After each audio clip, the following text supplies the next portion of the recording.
destroy your whole image. Programming is about you having no identity, nowhere to rest, nowhere to stand.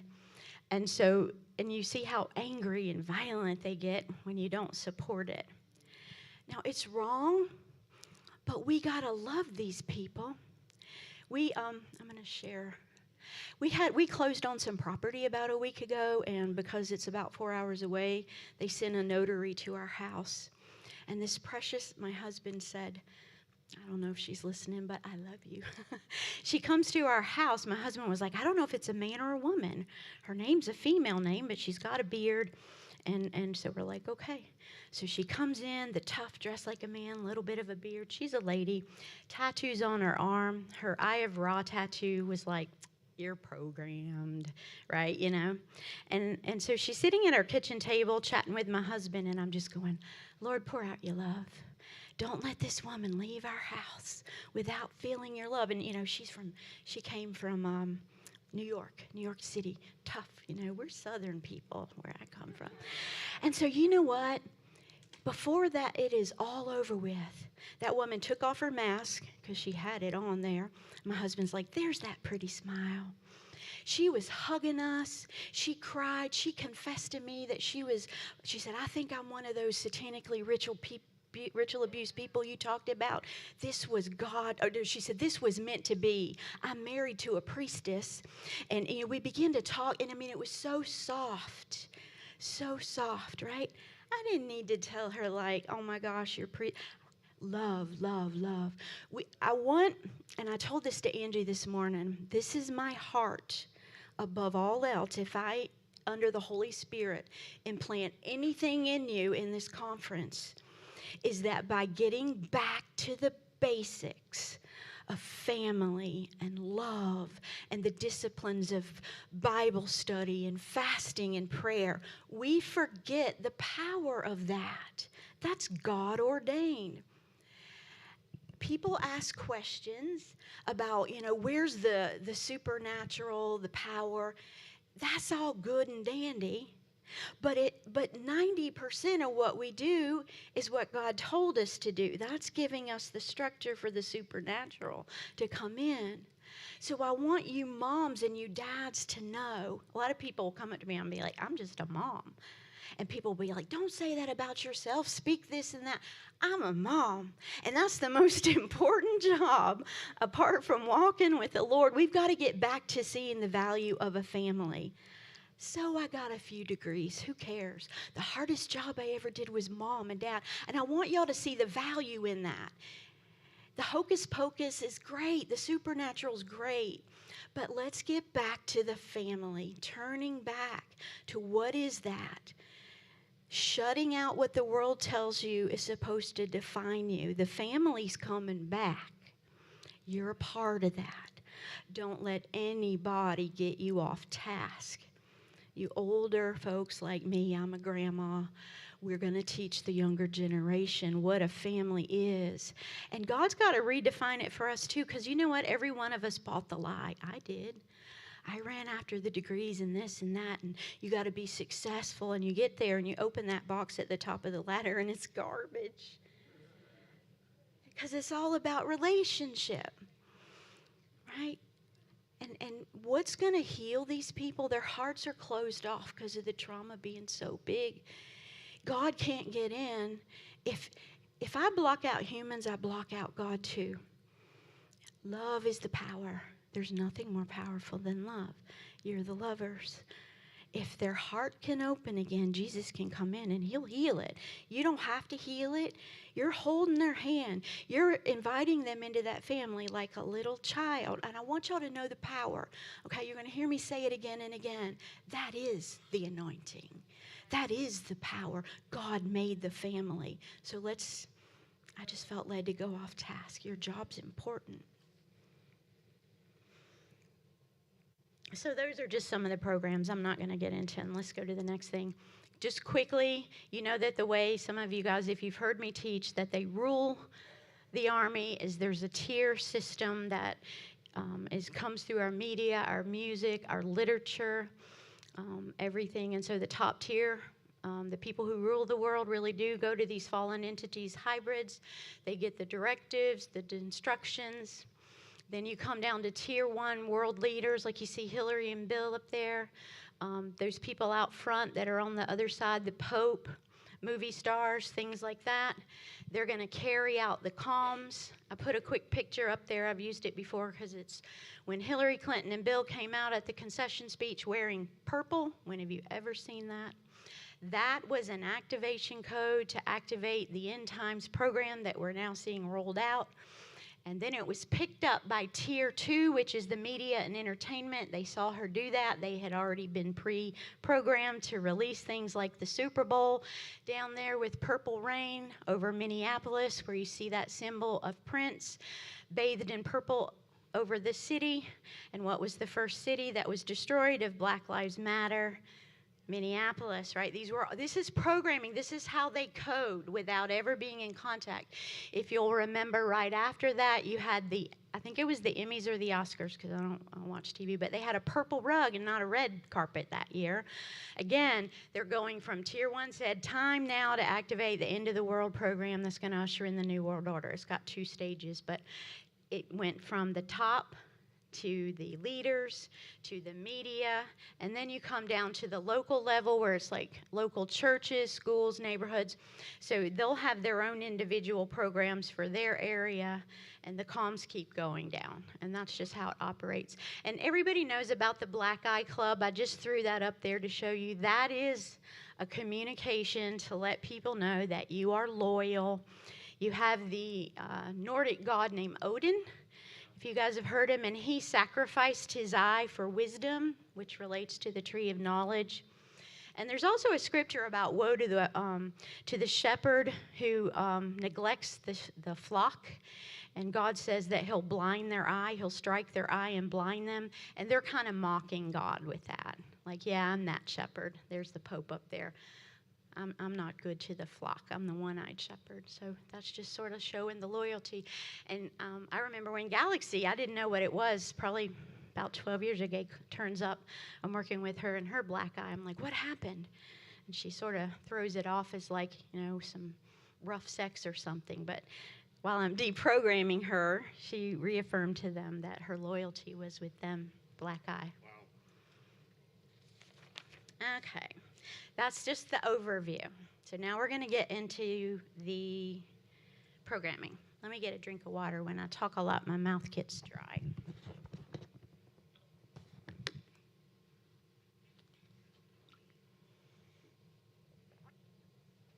So programming is about dividing the self so many times that when you try to fight, there's not enough of your will involved to have an effect.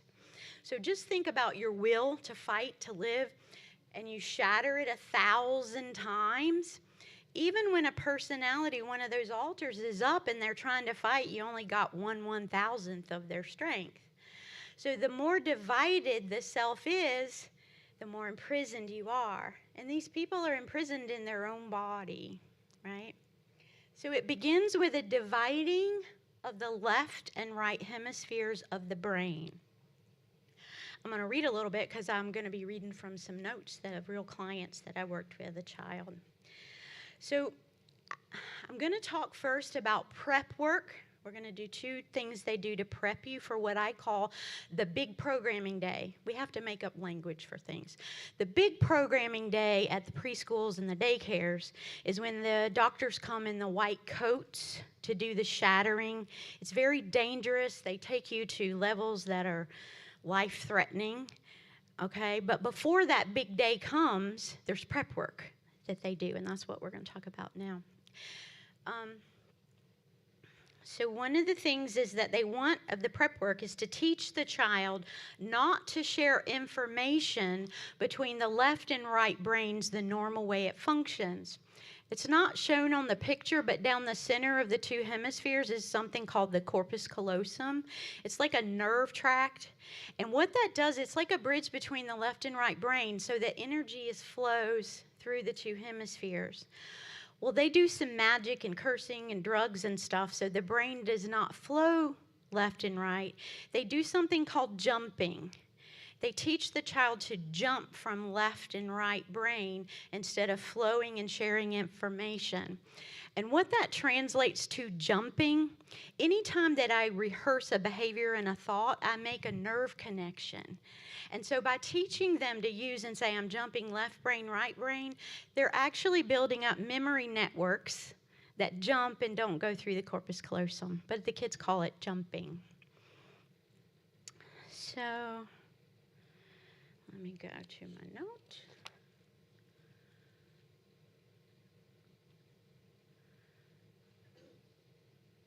So I'm going to actually read from some notes of a child that was programmed between ages 4 and 6 in the public school system.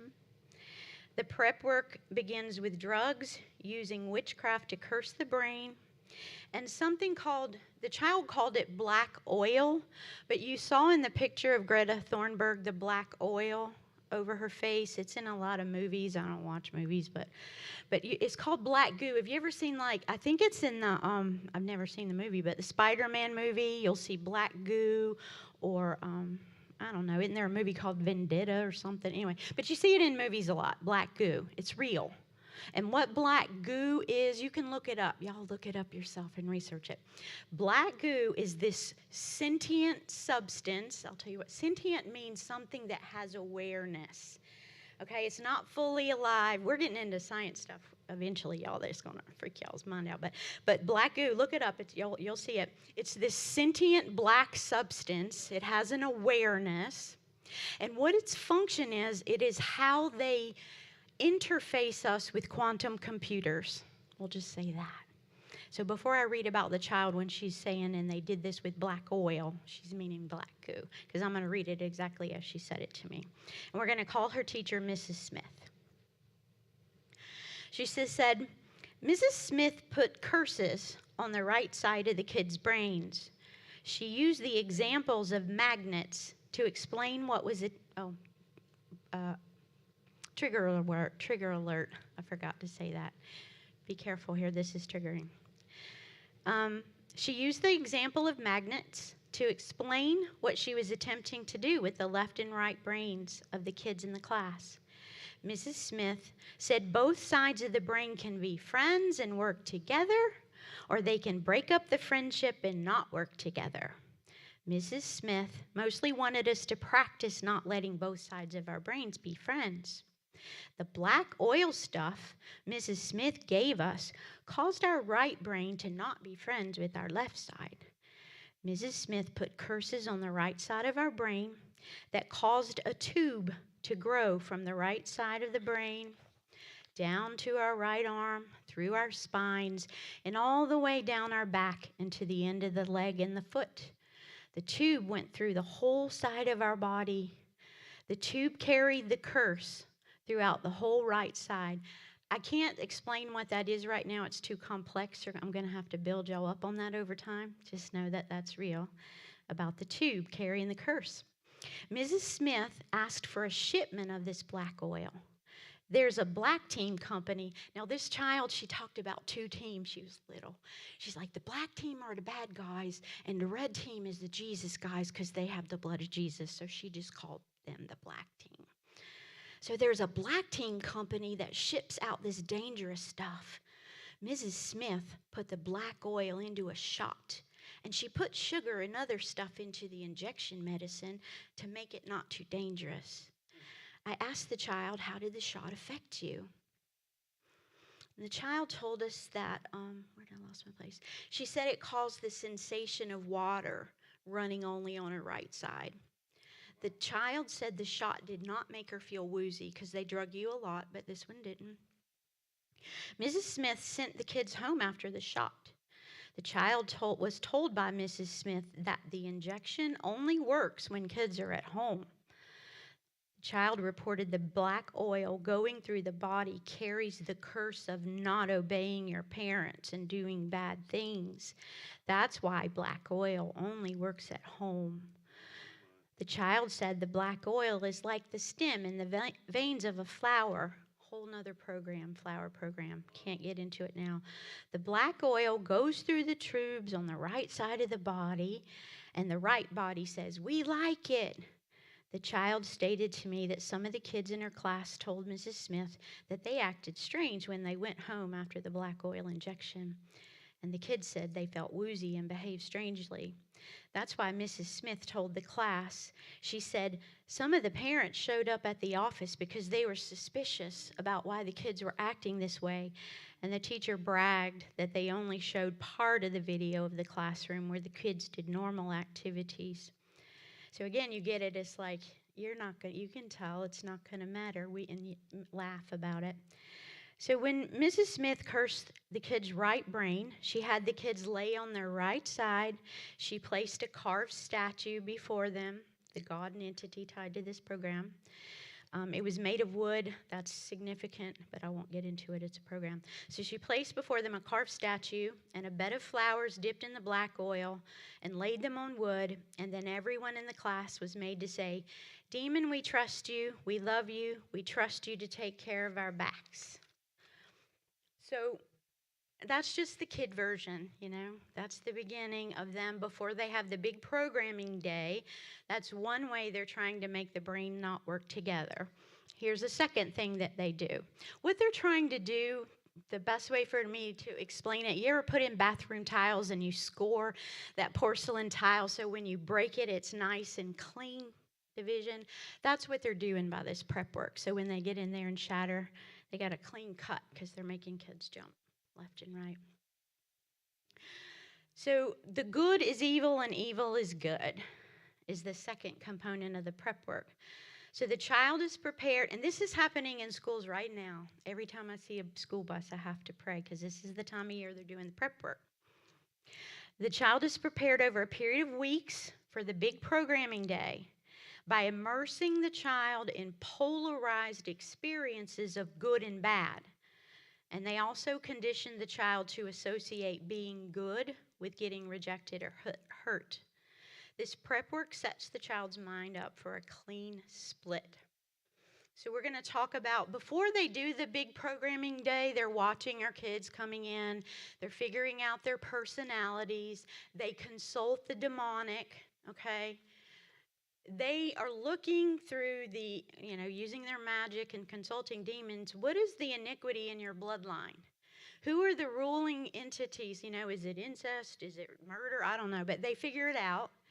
And so those are going to be some big strongholds. That's going to determine what your job's going to be in this end-time army.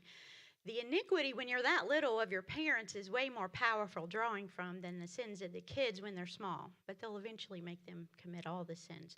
But all that's taken into account before the programming happens.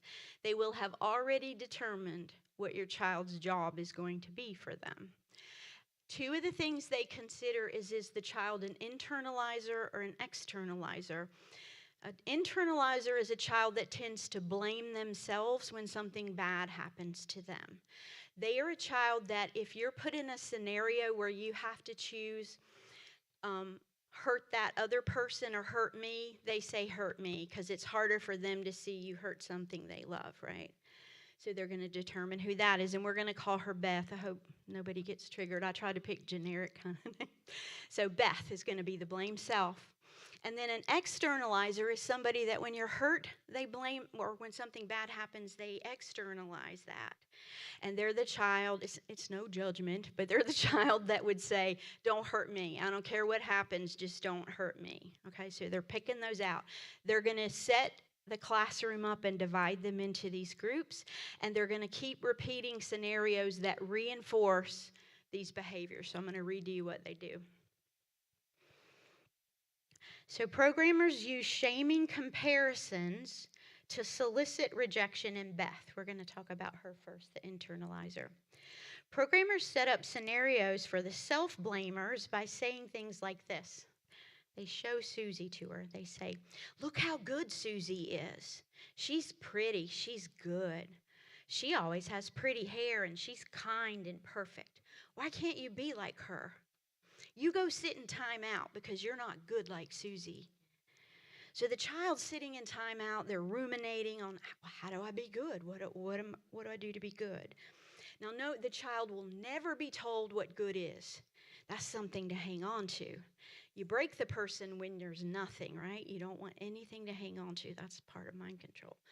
So the child's never told, they're just punished and put down because they're not like Susie. So the child's trying to figure it out. So let's say the child comes to school the next day all dressed up like Susie in a pretty dress, hair to the T, but still faults found in them, right? She can never be as good as Susie. This is the script. The stage is set, so the self-blaming child can never achieve the goodness or perfection of Susie. And remember, the teachers are controlling the environment. Beth does everything in her power to be good, but the teachers never praise her. And this scenario is played out again and again until the child's will is broken and the child internalizes the belief and identity that she's bad and she can never be good. This is the pre-work. Okay, so meanwhile, the externalizer, Susie, has been watching what's going on. They've been praising her, but she's watching Beth be hurt. That's traumatizing, right? So Susie's initially built up to believe she's good in front of all the other children and Beth by the example of like, your hair is so pretty. That's the beginning of Susie is going to be a beta primarily. That's why they're focusing on her beauty and her attention, right?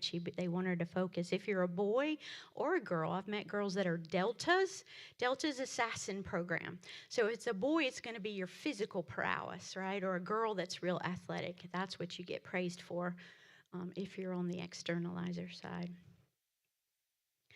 So let's see, where did I go?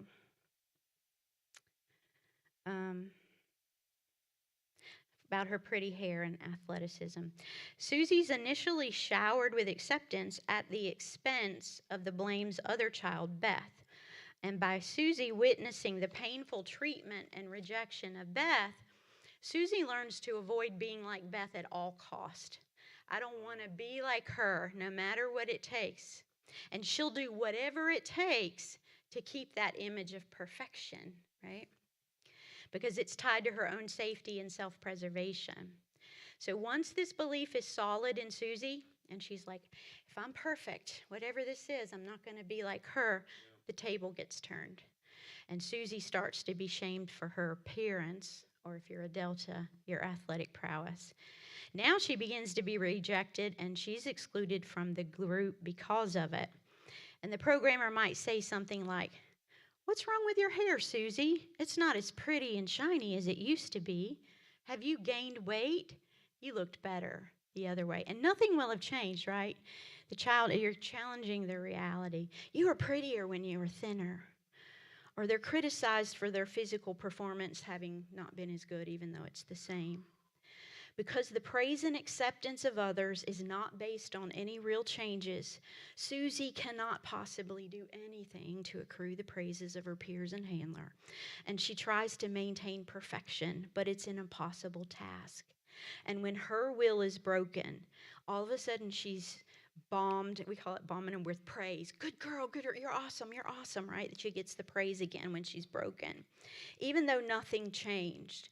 And what that sets up in Susie, who's going to be primarily a beta sex slave, is she's programmed to hide her own self-loathing, and she lives under the facade of perfection, right? So she's going to walk around looking like she's self-confident, and underneath, she's like, I loathe myself.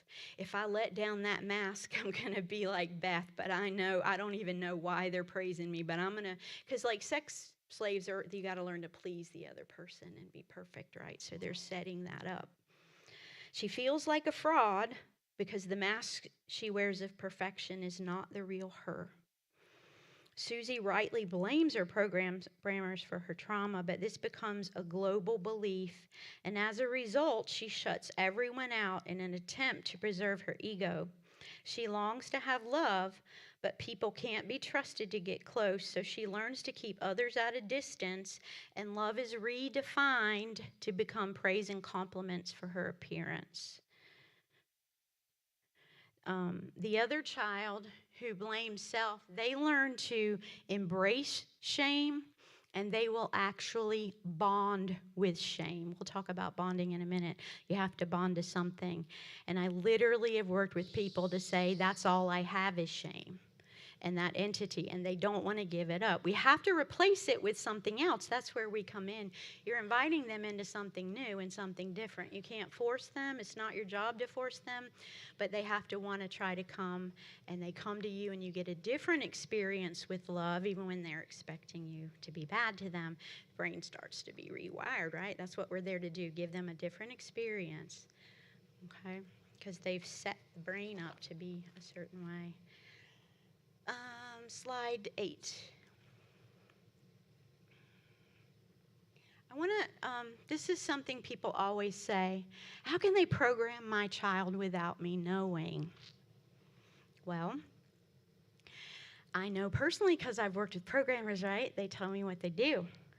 You're watched. Right now, in the public school systems, parents are being watched.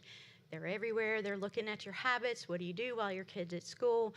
They're figuring it out. And when the big programming day comes for your child where they go in with the doctors, you have people set on you. You have watchers. And you have them at like 10-mile mark, 5-mile mark, 2-mile mark. And their job is to make you not get to that school in time so your child is being programmed because they're in some deep, crazy states, right? And I know they do it. They'll do things like, you have neighbors. There are people in this room that are programmed and don't know it yet. And so they may have a policeman stop you and slow you down. They may cause a wreck. You may get 3 calls from your friends that are crisis, and it's going to distract you from going to the school, right, for that big programming day. They do that for rituals. They're out in the middle of nowhere, but you'll have like somebody working on a pole line on the telephone lines telling you if anybody's coming and stationed at different places. Secondly, the psychology of it. The more traumatizing that an abuse is, the more severe, the bigger the wall of amnesia is, right? If it's a mild trauma, you get bleed through. And so that's why these traumas are so severe. And I can sit and tell you, I remember going through, I'm not going to tell you what, but it was very, very, very severe trauma. And when I went through my memories, I remember making it go away. Sitting in the swings before I go home to my house. Like you didn't before, it was just a dissociative wall. But you make it go away, right? So the more severe the trauma, the kids are not going to tell. They don't want to remember it, right? It's horrible. So just know, and then even if you look at the research about, there's probably a lot of people in here who were sexually abused as children. Did you tell your parents and you weren't programmed? Most don't, even without that. So just don't think that you would know with something that horrible. The more horrible it is, the less likely you're going to know. And then look at our fallen culture. It's meant by the breakdown of our society to hide the children that would have breakthrough symptoms. That's why when people come to me and they go, what are the signs? And I'm like, it's hard to tell. Is this child acting out and manifesting demons because your marriage is broken and you're fighting in front of the children? Is it the magic shows they're watching and the music that they're demonized from that?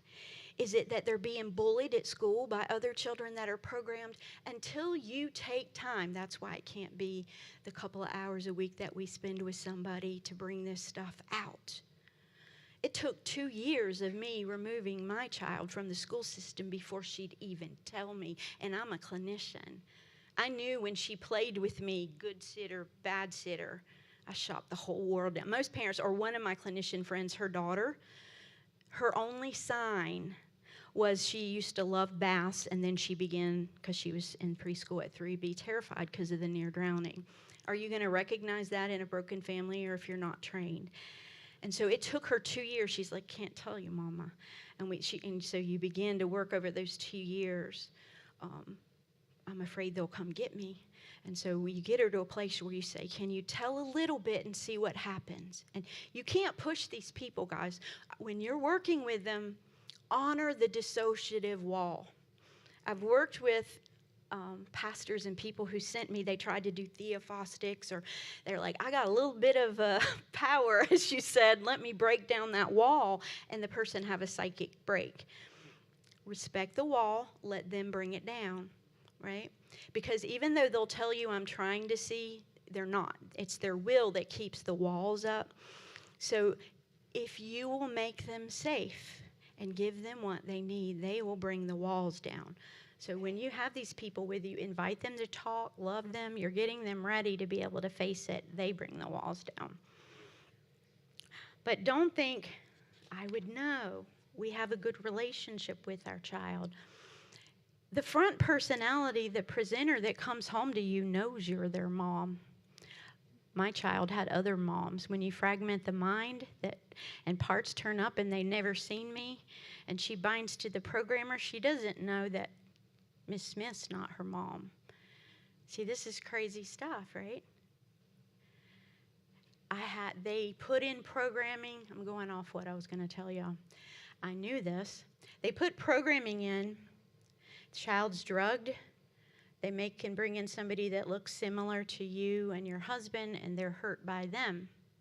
And so it's a program so that if they ever tell on the school teachers, it's activated, and they say, my mom and dad abused me. I have to sit with my own child. I may as well have hurt her because in her mind it was real that I did those things. Now these are things people say, you're so tough. Well, you walk through some things, right? To me, it would have been easier for my child to die and be with Jesus. But you know what? Grace of God, right? Grace of God, he'll do it. So you have to walk through. So some of you parents, one of the things I learned to do, this is crazy when we start, I don't know, somebody needs to hear this. So when I'm working with my own child about trauma that she thinks I did to her, her head knows I didn't do it, but the parts don't, is that Galaxy, she's my best friend, the programmer. After she got deprogrammed, she became the bonding person. So my child could work through it with her while I oversee it. Does that make sense? And she healed, right? Because I wasn't safe to those parts. But I'm hoping I'll be able, if you guys love on some people, and it's going to bring up things in you, I can be somebody that y'all access every once a month or something, and I can give you some cues I've learned to help you be like, oh, you're dealing with this, maybe try that, right? But is there anybody that's still on board, right? Is this okay? This is just the beginning, but this is what they've been through. Understanding is going to help you when they're sabotaging you and they're doing witchcraft against you and all of that you can say, Father, forgive them. They don't know what they're doing, right? Because they're gonna, okay? So next slide.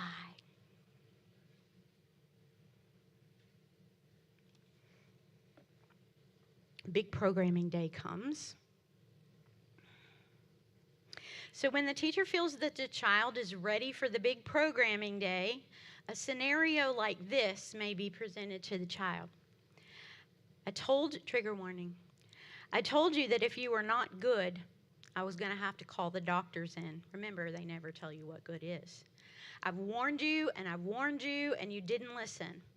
So now I'm going to have to let the doctors teach you how to be good.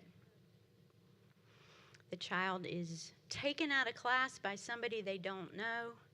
They're jerked up and taken to that. I'm going to tell you the details of what happens then, but I'm going to talk about what's the component of all big programming days. There'll be some variants, but what I'm going to share with you will be a component of all of them, okay?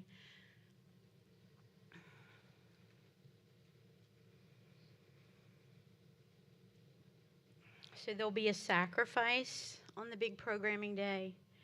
All of them have a sacrifice. It's usually, the first time, again, big trigger warning. It's usually a puppy, a kitten, or a bunny the first time. Let me see I'm just going to read what I got. I'm not quite sure how we have it. So the internalizer, Beth, her biggest fear is going to be if you don't obey, someone or something you love will die, right? So they're going to have them bond to the puppies. You will have had a trauma, like say during the big programming day, they've maybe sexually abused you, or they may have make you consume urine, feces, blood, things like that. So in the beginning, they're trying to get, your will must be involved, right? It's a legalism, right? And the child believes these are their only choices. They're little, right? So they're trying to get you, if you don't do this, if you don't drink this blood, or if you don't have sex with this person, then somebody that you care about, your mom, your dad, yourself, is going to be hurt. And so after they get the child to do that, consume sex, whatever it is, to comfort them, here comes the puppies, or here comes the kittens and the bunnies. And the child is just traumatized. They got to have comfort. Their attachment system's been triggered. And that dog or puppy or kitty is everything to that child, right? You're going to have a couple to choose from. And so the kid's holding that puppy, and they begin to get comfort, and they begin to be soothed, by that puppy.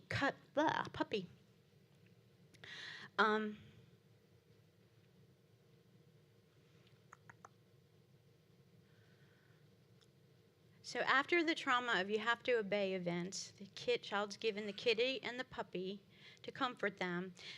The child begins to let their guard down again, and he's comforted by the pets.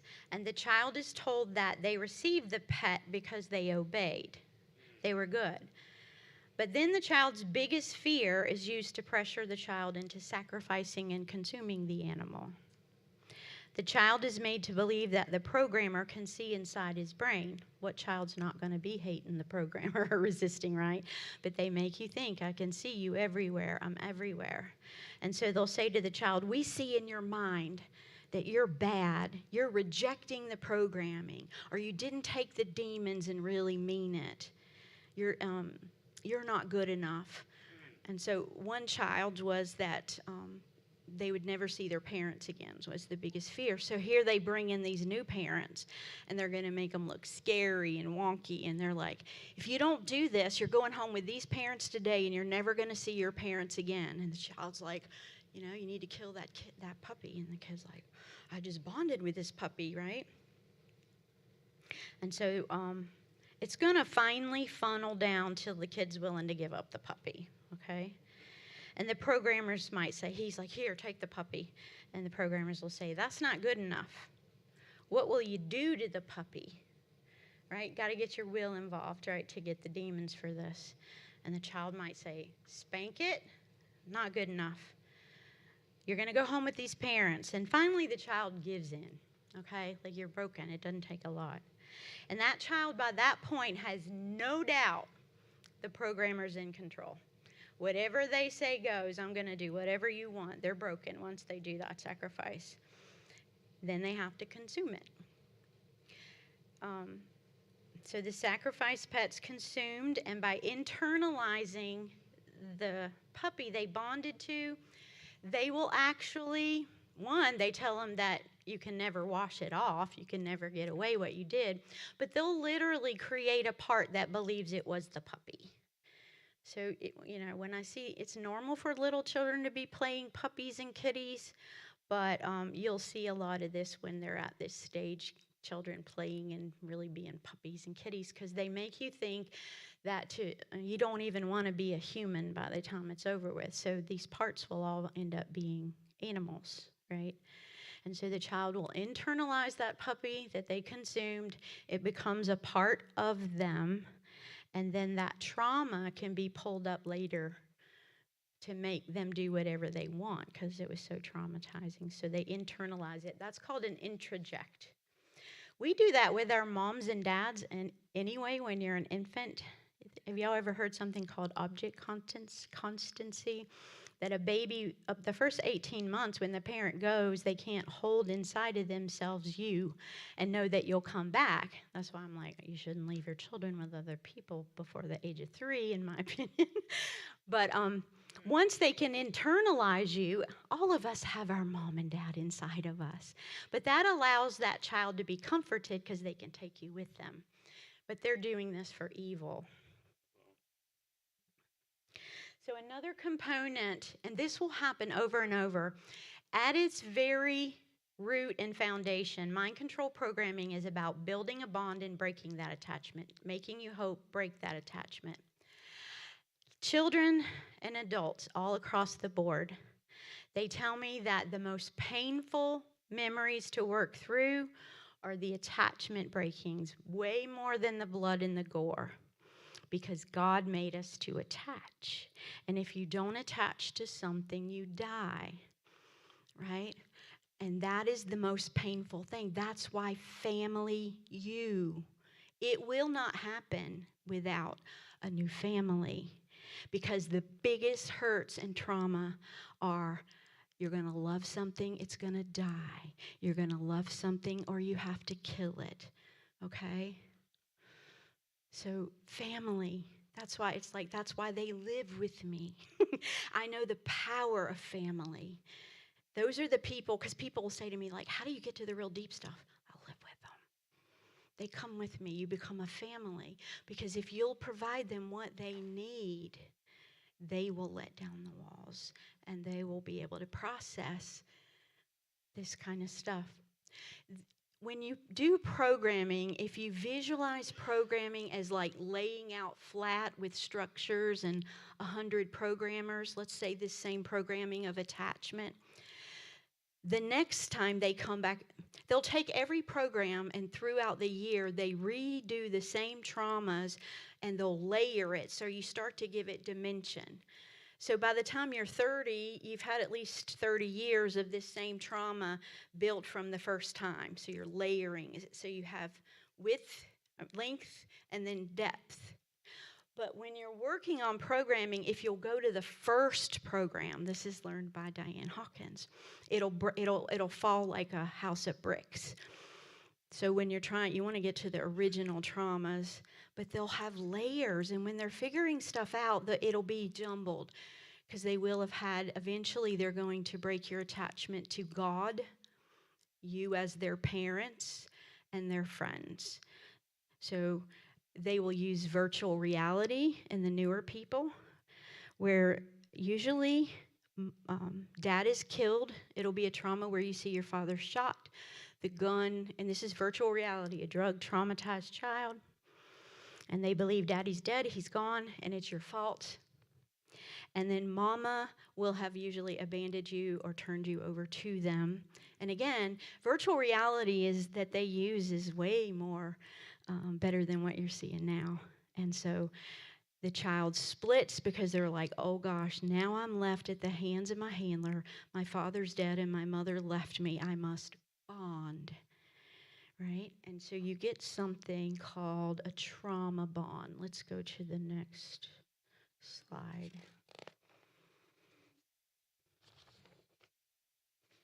I don't think I have. Hold on. I'm not going to do trauma bond. It's in my afternoon thing. So let's talk about this. So here's another component of that day. If anybody's watched any of my decodes of the Super Bowl is a big activation event. So if you're watching all the TV shows and all the music videos, what they act as is like a playbook. These are all the programs that we could access in you. And by our children watching them, it keeps it running in them. But they'll have an event that's called an activation event that says, pull up this program. And the Super Bowl is one of them. Presidential speeches are one, Emmys, Oscars, things like that. So this guy, I did a decode, so I can tell you guys what, at Super Bowls and stuff, it's been pretty accurate of what they're planning for the year because it's an activation event. But this was from 2 years ago. It's a picture of a guy called The Weeknd. He was the featured halftime show guy. It doesn't show up too good on here.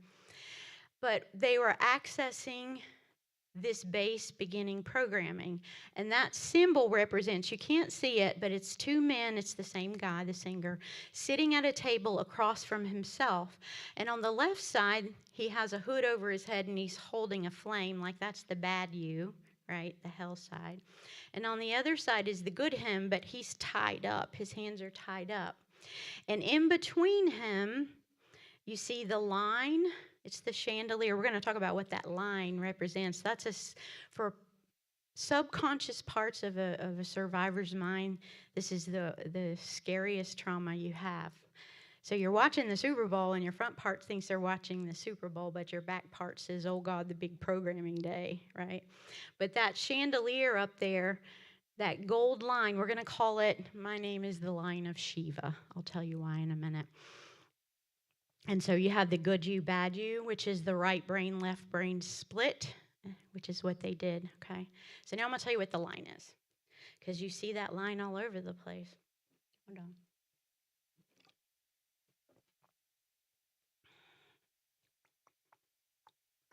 Okay.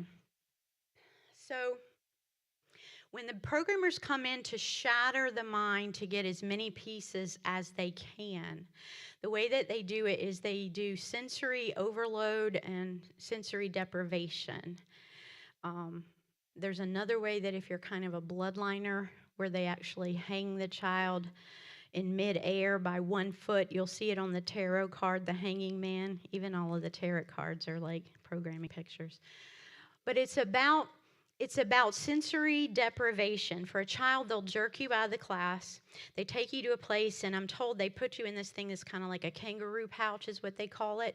It's like a latex suit that covers your whole being like a kangaroo pouch, and only your mouth sticks out so that you can breathe. And so I'm told that it's actually over time, like sensory deprivation is very painful. Again, there's nothing for you to hang on to. You can't hear, see, feel, there's nothingness. And that's what begins to happen when you're hung over a bridge, like the bloodliners are to get the line of Shiva. And they'll say, go into the nothingness. We talked about this in my counselor group this week. I was teaching more in depth about that. So you start to just go away. There's nothing to hold on to. So you got sensory deprivation. And then they hit you with frequencies, high sensory overload. In that place, mine is pulsing. It's resonating with a frequency. It is my connection to God. Now, I know that we have something called a silver cord. It's in the book of Ecclesiastes that attaches us at somewhere around the belly button. And when we die, it's cut. So I don't know if it's that, but I've heard this repeatedly, that they see this line and that it is your connection to God, and it's shattered with the frequency. And so the line then is like a mirror standing up is the way they see it, and then it shatters and it falls horizontally. Do you see the reflection in the mirror? That makes a cross. This is called, I'm not going to get into it, but it's called a tesseract, because it's all about geometric magic and math and sacred geometry. And so they experience, after the shattering of their connection with God, it's like these broken pieces of self. And I don't know what it is, but it's like life. It's me at my very basic form, and all it wants to do is reconnect with God. It's like it's vibrating, but it's been broken. And so they will take each of those shattered parts and reassign them a different frequency, so you're even divided against yourself and God. So each personality may even have its own frequency. So we're talking about dividing at some of the craziest levels. So go to the next slide if you would. Here, you're going to see, now you're going to always see the line. You're going to go, that's the line of Shiva. I made up that name because Shiva's the entity. Shiva is at CERN. Shiva is the destroyer. He's a Hindu god. But in our Bible, in the book of Revelation, he's known as Apollyon, the destroyer, Abaddon. He will be the representation of the Antichrist. He'll be a hybrid, but that entity's behind it. And he's called Shiva the destroyer. You see him at CERN, that he's their deity. But so this is the movie Fantasia. Big programming movie. So you remember the conductor comes up. That conductor represents Shiva, and he's playing all the instruments. And then you have him, he introduces and says, I'm going to introduce the line. And he goes, the line plays a very important role in Fantasia. That's your connection to God, right, that you had on the big programming day. And so he begins to talk to the line, and it vibrates different ways, right? And so you get into the movie Fantasia, which is all about programming scripts.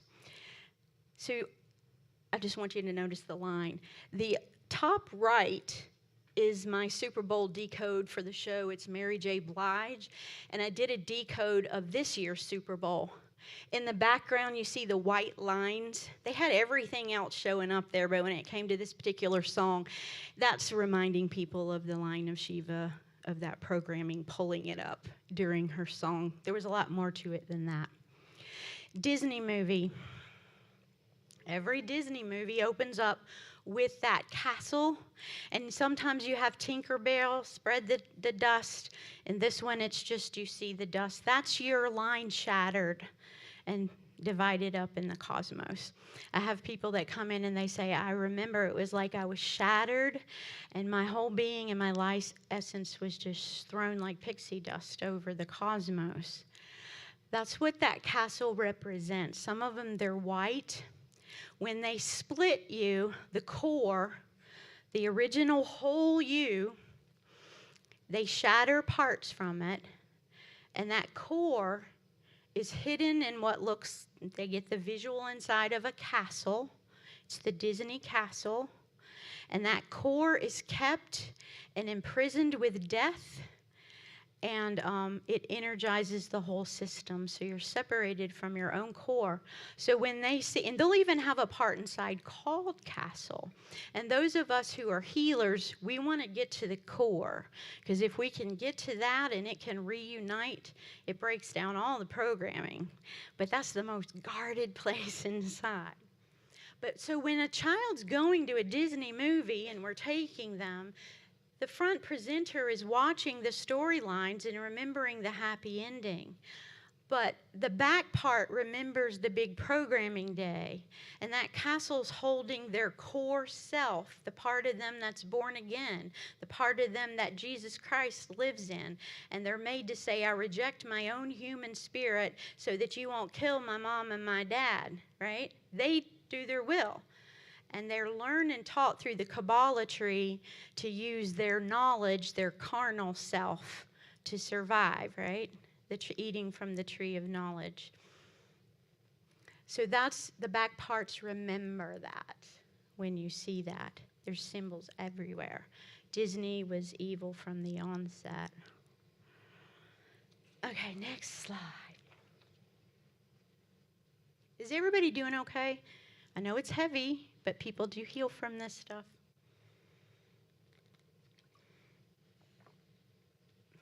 It's not in the scope of this lesson, but it's what I'm working with on my deprogrammers, is that once you shatter the mind, you're going to have to order it and put it on grids so that programmers know where to find it, because you're going to literally have thousands of parts over the years.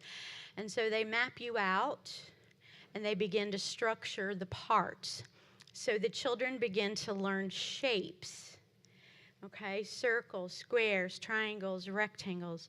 But what they're really doing is teaching them Freemasonry and the Kabbalah tree, because it's going to develop into a tree where all of the parts reside on a certain position on the tree and have their own scripts. But I'm going to show you how they do the triangle. Something called a double bind. So this is us learning our lingo. You'll hear me say it again and again and again. Healers, you want to look for the double bind. They're always going to be a partner. So you start out with Susie, the whole self. Susie is given a double bind. That's a damned if you do, damned if you don't choice. Susie's sitting at this table because on the big programming day, I want to be good, I want to be good. But if I'm good, my mom will be killed, so I'm going to have to kill the puppy. But if I kill the puppy, that means I'm evil and I'm bad and I'm wicked and I can't live with myself. I can't hold that into my identity. So what does the mind do? It splits. One part is the bad Susie that killed it, and the other part is the Susie that remains good, and then the other part is the, what do I have up there? The bad self, and then the one that holds the trauma. You're always going to, in every trauma, have the triangle. You're going to take the one that you started with to program, the split self. They give you the double bind, and it splits, and they will form a triangle, right? They're beginning to teach the child the triangle. So when I'm trying to heal, let's say that, I don't know, the bad Susie comes up and it's like, I love Satan. Or no, let's say it's the good Christian one. I always want you to find your opposite. You know, that'll help you to put the mind back together. There'll be a dissociative wall in the middle of those two bottom parts because she doesn't want to remember what happened. But if I can get the bad part to come together and bump into the good part, and we start to talk and resolve the fears in that wall, and they sit in the memory of what happened, it breaks the whole triangle, right? But you're going to begin to have triangle after triangle after triangle. And another day we'll talk about the cube. The cube, y'all heard of the black cube, the cube of Metatron, all kinds of stuff. It's pretty complex. But I want you guys to see, this is why you can't just cast out a demon. You're taking parts and you're assigning them to entities, and you're dividing up the self, and you're putting them in all these different places. And it's like weaving a tapestry, right? One thing's connected to the other, so it's more like surgery. You have to go slow and begin to untether. I want to tell you some of the double binds. I'm going to give you maybe 3 or 4 ones that you're going to encounter. I want you to look for the double binds. You'll do that by saying, if somebody has a rule and they're like, I can't love you, I can't trust you. So you begin to go, well, what would happen if you did? That's how you're going to find the other part whose rule is, right, don't love. And so you look for the opposites when somebody comes to you and they're afraid and they're like, I can never do something. And you go, well, what would happen if you did? I'm not going to ask you to go there, but what would happen? And they start to tell you their fears. You'll get the script and the other part of why they can't come together. Does that make sense? And so you provide a safe place for them to do what they were told not to do. The mind will bring itself back together. Another double bind that they get, it's not just good versus evil. It'll be heaven versus hell. The conflict will be, Susie, at the top, I want to go to heaven, right? The original person at the top of the triangle. But I can't go to heaven because I hate Jesus. Jesus just raped me, because they do in hell programming. They lead you to Jesus, because the devil cannot stop anybody from ever coming to Christ. And we're going to learn Sunday that everything that came from God will return to God, and he can't stop it. So he wants to captivate and put in captivity that part of you that's a danger to him. So he will literally, they like to, when they know they can't stop something, they jump out ahead of the story and try to lead the narrative. They do it even here. So they'll literally lead that child to Christ. We have things like, even little kids tell me, they took my godly scroll. You hear that with Dan. In the spirit realm, we have these things. We have scrolls that tell you what your calling and your mandate is, and they see that. So they will literally lead the child to Christ. Remember, they're going to get you at the polar opposites. That feels good. That's great. Jesus is good, isn't he? And the child's just been traumatized, right? And so they're getting comforted by Jesus. Now the opposite. Here comes Jesus, and Jesus either rejects you, you're in a pool with all kinds of carnage and stuff, and Jesus goes, I can't save you, you're going to hell. Or they'll have Jesus cry, and he's helpless himself. I can't do anything, but Lord Satan comes in. So it's like, here's the double bind of the heaven or hell. I want to go to heaven, but I know I hate Jesus because Jesus just hurt me. Somebody dressed up like Jesus, and he came in. And you can't hold that in your awareness, so you're going to have the love him, hate him. And you want to go to the bad places. That's why y'all got to those are the ones you want to talk to. They have the most power. So you're going to want the people to come up that tell you, I hate Jesus. And you got to sit there, and it's not your job to make them believe in Jesus, but you are to love them like Jesus. And you want to sit there and you want to be able to listen to why they hate Jesus. And again, he hurt you. And I want y'all to listen 90%. Only talk about 10, because talking heals a lot. The fact that you can sit with them and not be scared if they hate Jesus and they can't help what they feel in their hearts, they're processing it. Work is happening, because they'll say, I'm not making any progress. I'm like, you just sat here for an hour and talked about your biggest fears, and you bumped into that, you made progress. Because what's happening in the mind is those two parts are getting close to each other, where the part of her who couldn't handle it was able to talk about it, and the mind is putting itself back together. Don't underestimate the power of you sitting with someone and talking. Your job is just to not judge, to love them. You're not going to ever tell anybody don't feel that way. Even if it's a lie about Jesus, you're going to validate. You're going to go, I can understand why you'd feel that way. That makes sense, right? Your presence. How many of you guys, when you've just been through a trauma and somebody just sits there with you, like your anxiety just sort of starts to go down. And that allows them to look over that wall. It allows them to risk it and see what's there. You're just sitting there as that container to sort of hold them and make sure they're okay. Power in that. Another double bind is between love and hate. So you're going to have the main front person goes, I'm so lonely. I want to love, but everything I love dies or everything I love goes away. So I have to hate somebody to keep from losing you. And you'll see our kids reject our own family because you don't know it, but they're programmed and they're afraid that if they love you, you're going to be killed because that was put in them. So there's many of our children out there that they don't even know they're programmed, but that thing keeping them away from us really is their love for us. So this is often diagnosed as borderline personality disorder. I've had people be like, oh my God, I'm not borderline. You mean they made me that way? It's going to always be the polar opposite. I love you. I hate you. Come be with me. Go away. And you're going to bring them together, sit with them, and talk about both sides so that triangle shatters and the mind can go back together. The easy part, I know everybody's like, oh, demons. The prayers are priceless because they're like a legal document. I use Dan Duvall's prayers. But 90% is not that. That's just when they're ready to get rid of the demons and shut the portals and bring their parts back into their humanity. That's the small part. The most important part is they got to learn how to live life again. They got to learn, how do I connect with another human being? How do I learn to set healthy boundaries? Guys, that's 90%. And you're going to keep, if I give anything to you, your job is way more important. The easy part is everybody wants to hear about the demons, and I can tell you some doozy stories. That's not the biggest part. That's just a legality at the end, okay? What y'all do, humanity, eye contact. You know, my daughter, when I adopted her, she had a reactive attachment disorder. I get her when she's 2, and we heal her from that. And then she goes to school and gets programmed. And then she has profound dyslexia, profound auditory disorder. One day, she's going to be 18 in a year, and we're going to start telling our stories. That kid's got a story. But like the challenge is the power of love.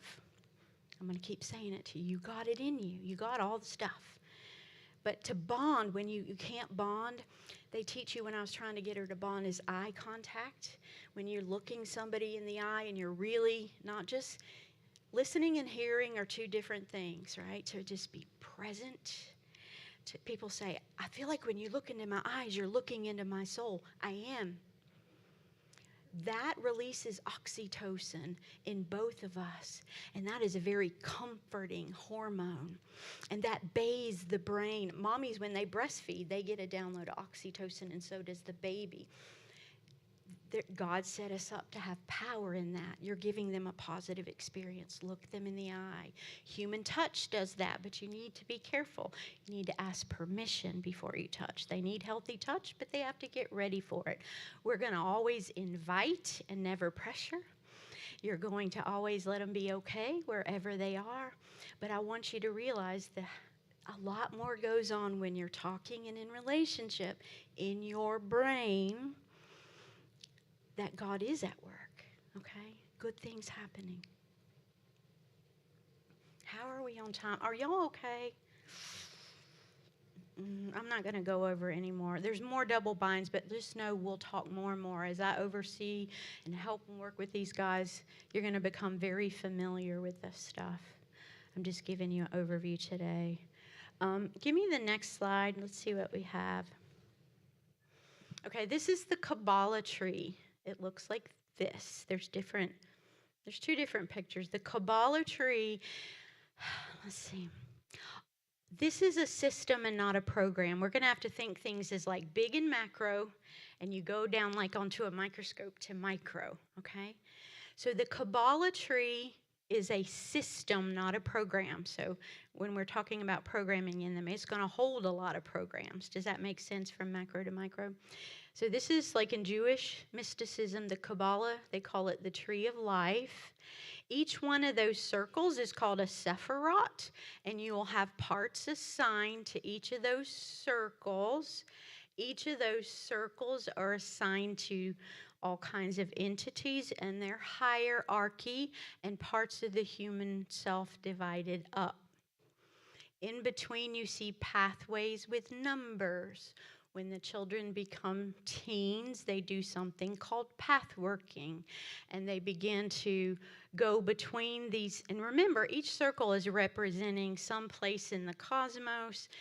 Malkuth down at the bottom, it's called the kingdom in Hebrew. That's on the earth parts, because we have parts. When they're traumatized, they're taught to astral project out of their body fragmented parts of their soul, and they'll be taken to other places, realms, and they can't get back. Right? You got to remember, I know that sounds crazy to us, but I am primarily a spirit being who has a soul, and I live in a body. The veil exists between us. That spirit realm is very real. People tell me it's just as hard and solid and real as it is here. We just don't know it because we haven't been astral projecting, right? We live under the veil. Okay, so I know it's some wild concepts. I got to try to catch y'all up. So it's a way of dividing up the soul. And even the spirit, I don't have that part on there. They'll anchor things to it. So I'm just getting y'all versed in some things. So if you go to the gentleman on the right, at the top is the kabbalah tree and that thing hanging between his legs. That's called the kilopot, or it's the tree of death. You have a tree of life at the top, the tree of the knowledge of good and evil at the bottom. All the parts that are tied to that system, it's a system, not a program, they will be found in Hades, Tartarus, places like that. And they sit on that system. If you notice in the gentleman over there that when you do the zigzag between the different Sephirot circles, it looks like a lightning bolt. That's where the SS got the lightning bolt. It's the Kabbalah tree. Satan fell like lightning, which lightning is a discharge of energy. He lost his energy, so he harvests ours. By teaching kids ultimately what this tree translates to. In New Age, you hear people say, I have chakras, and I learned to cycle my life force and my energy through the different chakras. Well, they teach children to do that, and it's really teaching you to give up your life force and divide it up to different entities, is what that structure does. And they can use, that's what alchemy is. You remember our stories like Rumpelstiltskin turning gold from straw.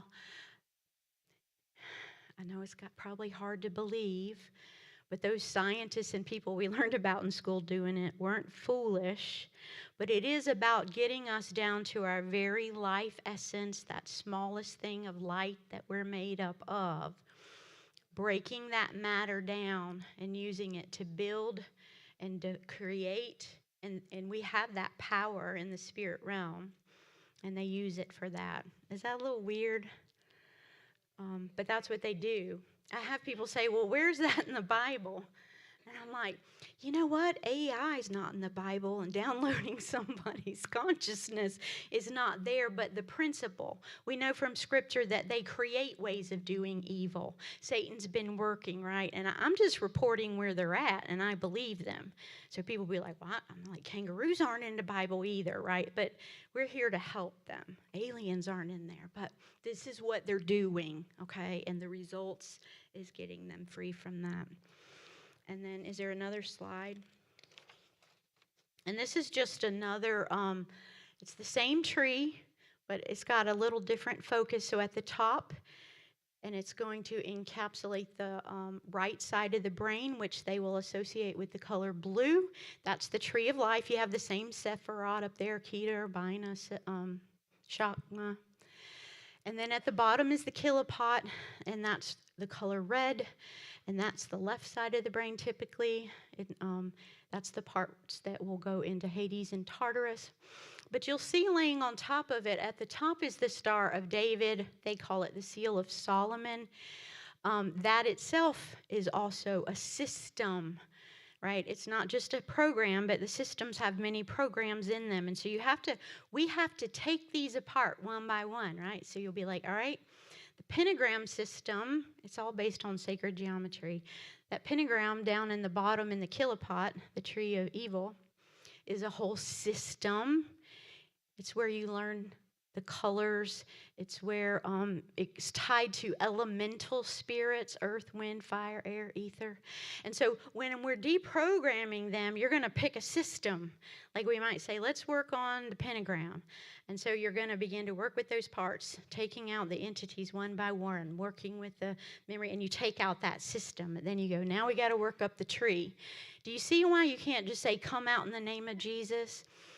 Okay, and this is not everything. You don't even have at the top here something called Ein Sof, Or, which is the Mickey Mouse figures of the circles. And they teach children that. But I just want y'all to begin to see it's complex. The person's divided up, they're intertwined, they're interwoven, and it can be done. It's taken 14 years to figure this out. But I'm hoping, God willing, y'all pray for me to have a manual where if you guys are sitting here and go, somebody's talking about a pentagram and they're talking about the colors and this and that, and you go in the book and you can look up and go, here's how they put it in, here's the traumas, here's the entities, here's the cues, and y'all can sit down and go, here, now let's pray the Dan Duval prayer and break it and shut it. Because for me, it was just like, helter skelter, right? That's a bad word, sorry. But just picking it, and now I finally see the bigger picture. That's going to make it easier for you guys. So pray. That's what I'm trying to do, and all that I'm doing is put together this manual. So, and you see the hanging man over there? The child goes into the kangaroo pouch thing whenever they have their line split of their connection to God. But your bloodliners are going to be hung. That's a picture that's on a tarot card called the Hanging Man. But that right there is showing hanging into hell, the abyss. The child, that's a bloodliner like Galaxy would have been. She was hung from a bridge. And that's when you split something. You split yourself over. I'm trying not to go down a deep path. And the parts are captured there. And you see how it makes the cross? Remember I showed you, but it's upside down. That's just throwing out the term tesseract, another upside down cross. So that represents your connection to God and the shattered you that was horizontal, and then they broke open yourself and you're hung down in the abyss. They call that shattering of you. They'll say when you're hanging into nothingness, it acts and behaves like what's the word I'm saying? Sensory deficit. It does the same when you're hanging for a long time, right? And so they'll say, go into the abyss, go into the darkness. And the abyss really is you being separated from God, and it is a realm. And because the child rejected their human spirit and it's bound in death, they hang there until they say, out of necessity, figure out how, use your flesh, use your knowledge and the magic to break through the realm and cross the veil, and you become your own God over there and stuff. So it's really complex, but symbols are everywhere, and it's just a secondary thing I learned because now I've deprogrammed, I know the language, so I'll sit and go, that's what that means, and that's what they're doing, and it's everywhere. On the last slide, I think it's the last one. No, one more. And again, this is just me. I'm not going to get into it, but this is the 13 chakras. Each chakra is going to be attached to an archangel because every part of your body is a portal. I am a temple. I was created to have spirit flow through me, but it can flow both sides, the good and the bad. And so every part is entangled with entities.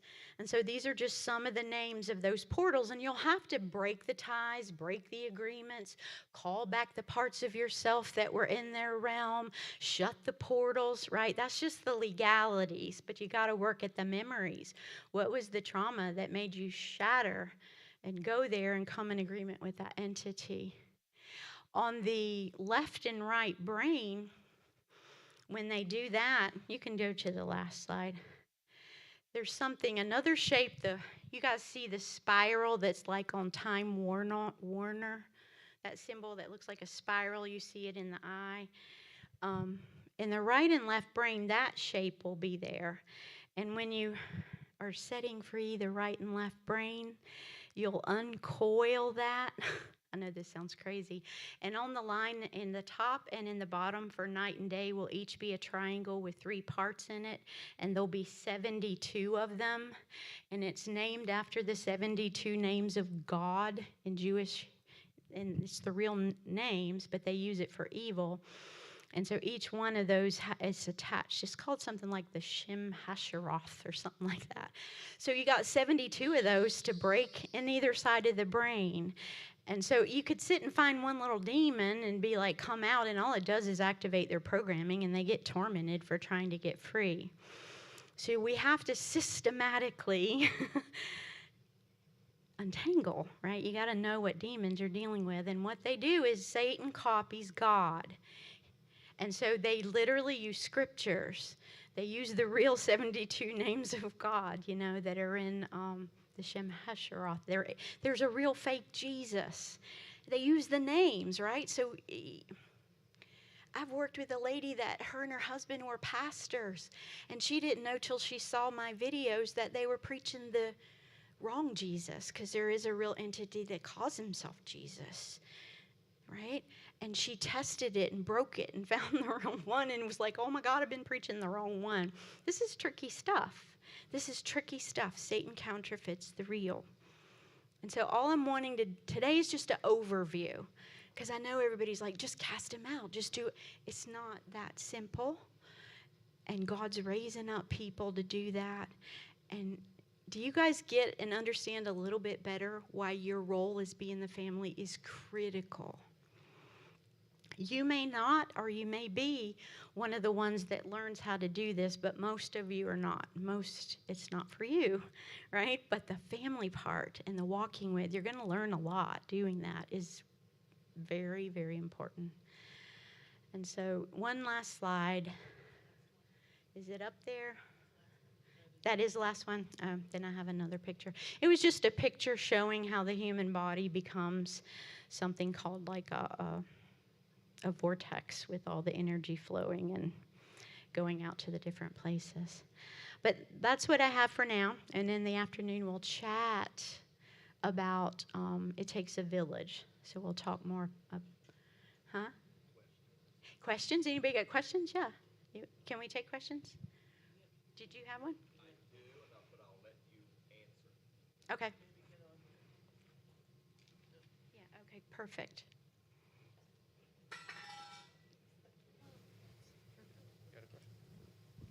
The chakra spirit that goes up the spine. Kundalini. Kundalini. Yeah. How does one end up with that? I'll let you answer that one. The tree, okay? At the Kabbalah tree, they have the tree grow through them. They'll visualize it. Some of y'all won't know what I'm talking about, but I'm just going to go. I'm going to see where you're at. At the root of the tree, there's going to be a sacrificed child that they'll have to remember that it's the energy source of that tree, and it comes in their spine. They invite it in, and it grows up the tree. But you have to get to the sacrifice that is at the base of that tree. You're going to have an inside part. I hope y'all don't think I'm weird, but this is real. You're going to have an altar inside that's tied to that tree. And you're going to have a part of that human that was sacrificed, that spirit in them, and they think that it's an altar, but it's not. And it's going to look like a golden lady who's they think is their human spirit, but it's not. Their human spirit's hidden somewhere else. So you're going to have to get to that memory, and you'll take it out with that. But it comes in. They teach the children to invite it in with that time in the ritual, Kundalini, and they grow the tree. But there's a lot more to the tree than that. See, I have to, even when I'm teaching you guys every couple of weeks, I have to go find my notes because these systems are so complex. And I can remember the highlights, but to teach it, I have to pull it out and go, okay, because it's very complex. But does that help? There will be a whole bunch that come in the day of the tree, but that's the roots of the tree that keep it there. I understand what you're saying, but I want to ask another question. Tied to that is one question. Is there any medical procedure that would open that up to that? a doctor. Would you ask it again? Meaning, like, give me. Is there any medical procedure that would open that up to that chalk of a spirit? You mean, can somebody get a Kundalini spirit by having a medical procedure? Correct. That's Sure. You can get them like that. You see that fake Holy Spirit Right. in a lot of the churches today. That it's not Holy Spirit, it's Kundalini. Yeah. But what about it from a doctor? I don't want to come Yeah. out and say it and let you answer. Yeah, of course. Like, you can get just like any other spirit. Are you saying, did doctors program it in? Uh-huh. Yeah. Oh my gosh. People go to. Galaxy's grandmother was a pediatrician in my area, and the head of the pediatric department at hospitals there, of course. She hates going. Yeah, they do it. They're there doing programming, and you can get it, yeah, by doing the new age kind of stuff, acupuncture, yoga. Those positions in yoga are to access certain chakras and allow certain entities to come into those chakras. And you see churches doing Saturday yoga in their sanctuary, and you wonder why the spirit's not flowing. Yes, any of the new age stuff, you're going to see the Kundalini. You know, you have the tree pose, right? You know, stand firm, be the tree, right? Kundalini. That's her female Holy Spirit, fake Holy Spirit. Yeah. I mean, it looks like when people are like, oh, I'm hit by the Holy Spirit and I'm shaking and I'm quaking and I'm barking like an animal or doing whatever. It's some spirit takes over. And I mean, I've been hit by the spirit where you hit the ground and things like that. But remember, he always counterfeits, copies the real. And this big move of God, we're going to have the Spirit pour out on the church with the powers of the age to come. That means Satan's going to have a fake revival. You will always have a choice of the real and the counterfeit, always. So I want you to hold that principle. What's Satan doing? He's copying what God is doing. He wants to get out in front of the narrative and control it, right?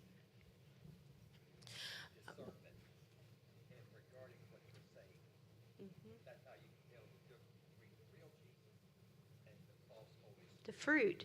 Like, you can tell who a mature Christian is. God is not going to promote somebody in leadership who's got lots of flesh. It doesn't mean you're perfect, but you will have had to been through some stuff. Are you promoting self, your ministry, your business? That means at best it means you're not mature enough, and you probably are transgressing in some areas God didn't call you yet. At worst, it's something else. Okay? So we don't know the baby's spirit. I mean, baby Christians from the fakers, but you do know the mature. He says, don't lay hands on somebody too soon. So discernment, you'll know them by their fruit. Could you talk more about the Star of David? You saying that that's a system, you know, the opposite of the pentagram. What is the origins of that? It is, oh my goodness, it's a whole system. Again, they'll take very specific parts. The real symbol of Israel is the menorah. It's not the Star of David. It comes from the Goetia. Solomon turned bad at the end. He was messing with demons. And so that star is about that. You're going to have the star where parts are tied to each of the planets. Right? You're going to divvy up parts to the planets is what that one is about, where the pentagram is tied to the elementals. As far as like right now telling you the details, I got to go home and sit and look it up again. But I can tell you when you take out that system, you're going to deal with all of the planets, because you're going to have people who had Hermes or Thoth take you to Mercury, and you're going to have parts on the moon and Saturn, and that's what... the six-pointed star, they call it the hexagram. They call it the seal of Solomon. So I know we're dealing with bringing parts back from there in that star. You also have the seven-pointed star called the heptagram. And it's going to be shape after shape after shape, because that's what Freemasons did. It's sacred geometry, believing in the science. You can go through all of nature for the shape of a seashell and all of that. That becomes your God. So shapes, it's all about shapes. When a child astral projects, You will go through shapes. I have notes from when I was working with my daughter where she'll be like, my teacher told me, she's like, you have to astral project. You go through the real neon triangle and then a circle and then it's a square and you get to the entity and you have to sign part of your soul over to them and bring it back to the teacher to show you did it. So shapes, when you're transporting in the spirit realm, colors are, I'm told, are really, really bright neon colors, like the purple that you saw. And have you ever noticed, I don't like it in churches where you see all these shapes where people have the neon lights now. It's real popular. That's so triggering to people. Yeah. And, if you've been programmed, it's like seeing yourself astral project through the different portals to get to a specific domain. So I'm sorry I can't get into much detail, but I will eventually come back if y'all want to and teach each of those systems. But I hope that helps. Any other questions? You guys are asking good ones. So when you use the term survivor, who exactly falls into that category? Is that people who have come out of programming and have been healed? I just call them survivor because I don't like the word victim. So it's just They've anybody. survived satanic ritual abuse, government-sponsored mind control. Anybody that was a victim of that, I call them a survivor. Okay. Because that's one thing we will work on is you are not a victim, right? And they feel like they are, so you're not going to, you empower people instead of, they've lost their power. So I call them survivor. Here you go. You want to take it? That was good. Could I ask one more? What's being done to stop it? Like, we're catching them after. What's being done to stop this? The daycares, the schools. Taking your kids out of them. I don't know how. I'll tell you some things off camera. Okay. But, it just keeps going. I've prayed and prayed, and I believe it's being all busted open. I think that God is waiting for the church to be ready to have a structure to capture these people who are going to be so broken, and you guys are that answer. Does that make sense? Justice is coming, but we got to be able to be part of that answer, so. Amen. Well, we're going to break for lunch. So it's 12:42 right now, so we'll do an hour. So at 1:42, we'll begin again. There's all kinds of places right out here on the road here. We've got a map on the front counter if you want to be able to check that out and see which places are available that are close. And then bless you and come back and we'll get going again.